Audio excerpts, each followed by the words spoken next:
Réinventer l'éducation. Learning World, en association avec WISE, une initiative de Qatar Foundation. Cette semaine dans Learning World, l'impact des catastrophes naturelles sur la vie des enfants scolarisés. Dans certaines régions touchées, des enseignants font cours sur ces événements traumatisants. Objectif, faire prendre conscience de la nécessité de gérer ces drames, améliorer les connaissances sur l'environnement immédiat et aider les plus jeunes à surmonter la tragédie. Partons à présent au Japon, au Kenya et en Italie. Après l'accident nucléaire de Fukushima en mars 2011, de nombreuses familles japonaises vivent dans un environnement contaminé. Les écoles ne font pas exception. Le contenu de l'enseignement a été bouleversé. On parle de radioactivité et des moyens de se protéger tout en évitant de traumatiser les élèves. Reportage dans une zone sinistrée.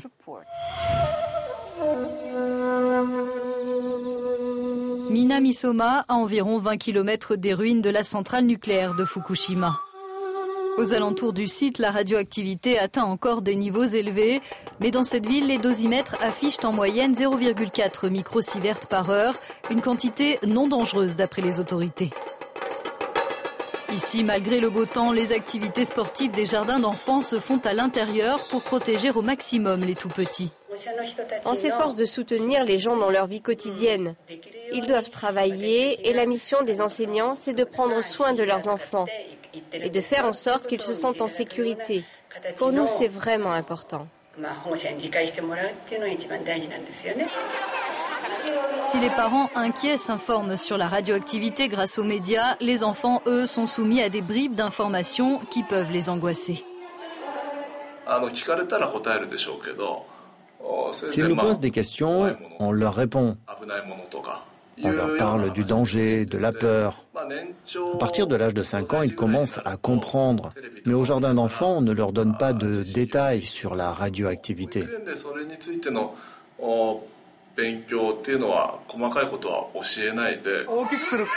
D'autres professeurs pensent au contraire que pour réduire le stress des enfants, il faut leur expliquer la radioactivité et ses dangers. Savez-vous pourquoi il faut se décontaminer? Parce que la radioactivité s'accumule. Une fois, je leur ai montré un compteur Geiger. Et je leur ai dit que ce serait bien si on ne devait pas l'utiliser. J'ai attendu leur réaction, ils étaient intéressés. Je ne leur ai pas raconté d'histoire, je leur ai expliqué les choses dans des termes simples pour qu'ils puissent se comprendre. Je leur ai dit aussi que c'était difficile, mais que pour les professeurs aussi c'était difficile. La radioactivité fait vraiment peur, elle entre dans votre corps. Elle attaque votre ADN et elle le casse. Vous comprenez ?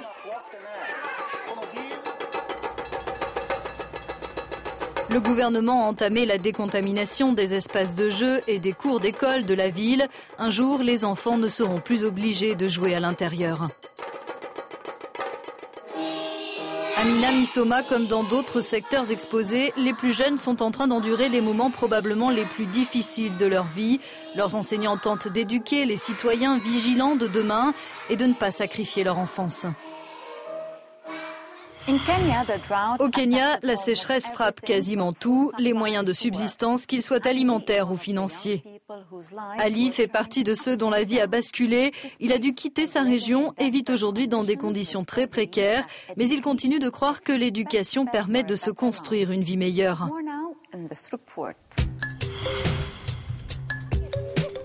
Partout sur la planète, ce sont les mêmes jeux, mais ici, les enfants les pratiquent avec un peu moins d'insouciance. Ils subissent une catastrophe d'ampleur, la sécheresse. Je m'appelle Ali Youssef Omar, j'ai 16 ans et je vis au Kenya. La sécheresse m'a forcé à fuir. Et tous les gens que vous voyez ici sont des personnes déplacées à cause de la sécheresse. Ali et sa famille vivent dans un camp avec de nombreuses autres familles déplacées. La plupart sont arrivés ici il y a quelques mois pour échapper à une situation d'urgence et trouver de la nourriture et du travail.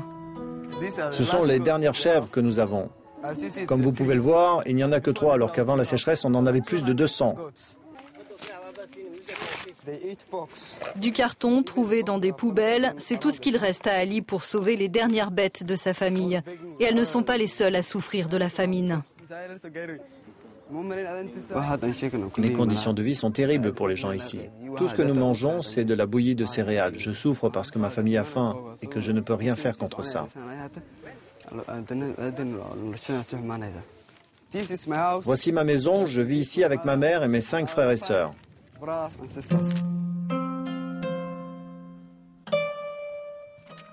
Depuis quelque temps, Ali suit des cours au collège de la ville la plus proche. Cet enseignement, espère-t-il, lui permettra de trouver un emploi qui fera vivre sa famille. Réviser dans ces conditions, à la lampe torche, est loin d'être évident, mais le jeune homme a de bonnes notes. Ce que je préfère, ce sont les sciences, les maths, parce que ce sont les matières les plus utiles pour trouver un emploi.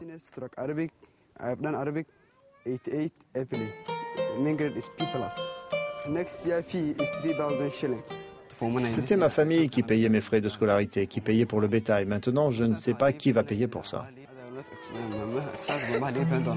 D'après l'ONU, cette sécheresse la plus grave de ces dernières décennies touche 12 millions de personnes dans la Corne de l'Afrique.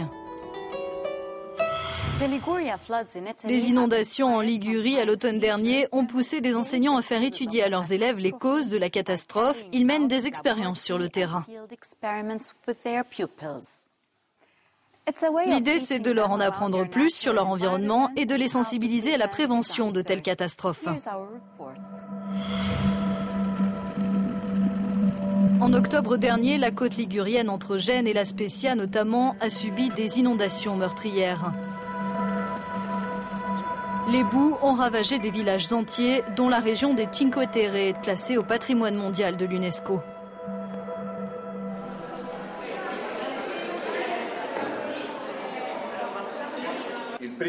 Cinq mois plus tard, au collège Ubaldo Mazzini de La Spezia, les élèves réalisent des travaux pratiques en cours de sciences. Objectif, aller au fond des choses de manière concrète pour comprendre les raisons de la catastrophe. Un drame qui a coûté la vie à l'une des enseignantes de l'établissement. L'un de nos professeurs est mort. Elle habitait ici, dans le centre de La Spezia. Elle était en train de revenir de Gênes avec son mari. Ils se sont arrêtés au village de Brugnato et ont été emportés par les inondations. Son mari a survécu, mais notre enseignante a été portée disparue. Après une semaine de recherche, son corps a été retrouvé dans l'eau. Les collégiens apprennent à analyser la structure du sol, sa texture, sa perméabilité et son pH. Les échantillons ont été prélevés dans les zones qui ont été sinistrées. Le projet repose sur une nouvelle façon d'enseigner la science. On s'appuie sur des travaux de laboratoire et sur la théorie. Et puis on se rend aussi sur place. Direction les secteurs dévastés lors des inondations, le projet fait partie d'un programme conçu à l'échelle régionale par les instances de l'éducation nationale. Au cours de cette sortie, les collégiens prennent un peu plus conscience de l'ampleur de la catastrophe. À Borghetto d'Ivara, près de La Spezia, 7 habitants ont trouvé la mort. Ici, un glissement de terrain a tout emporté. La surconstruction de la côte et l'absence d'entretien forestier expliquent en partie les coulées qui se sont produites ici. Plus tard, j'aimerais trouver un emploi en lien avec l'environnement. En fait, je pense que je vais faire des études pour devenir géomètre et ainsi travailler au plus près de l'environnement.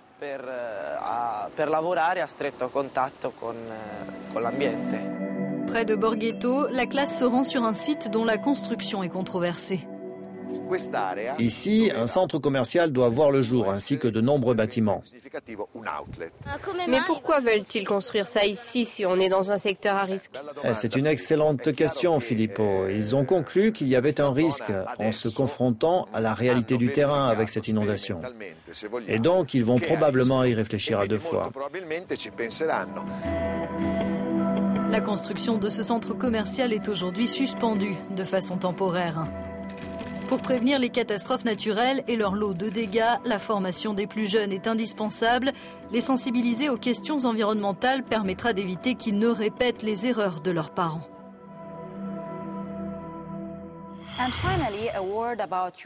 Pour finir, un mot au sujet de vos réactions sur notre édition consacrée à la Russie. Certains d'entre vous estiment que la formation professionnelle est une voie intéressante pour les étudiants en froid avec les études. C'est tout pour aujourd'hui. N'hésitez pas à nous faire part de vos commentaires sur ce Learning World. À bientôt. Learning World, en association avec WISE, une initiative de Qatar Foundation.